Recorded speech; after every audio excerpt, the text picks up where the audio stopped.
After a slow foreign investment reforms in defense, civil aviation and pharma, here's a stitch in time to save the textile sector.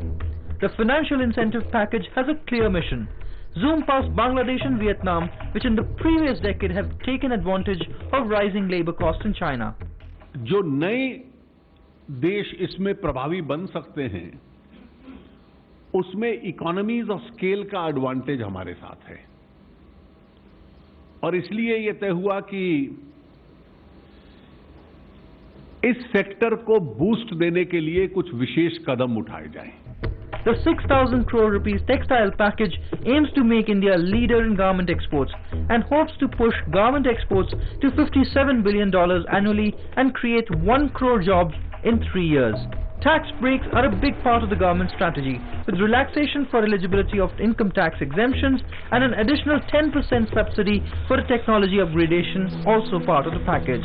Labour norms are set for a revamp too, with the government looking to give benefits of regular employees even to the previously unregulated employees.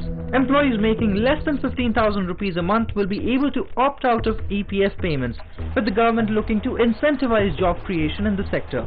Put all of this together and the government hopes that the collective reforms will boost India's apparel exports to over $57 billion by 2019. इसका अगर हम implementation सही तरीके से कर लेते हैं तो अगले 3 सालों में हम वियतनाम और बांग्लादेश को ओवरटेक कर लेंगे और हम उनसे आगे निकल जाएंगे इन गारमेंट एक्सपोर्ट्स में.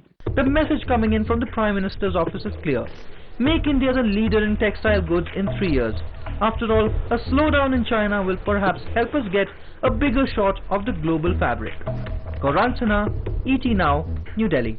Find us on Facebook at facebook.com/etnow and don't forget to click the like button. You can also follow us on Twitter at etnowlive. To stay updated with all our programming, hit the subscribe button on our YouTube channel by logging on to youtube.com/user/etnow.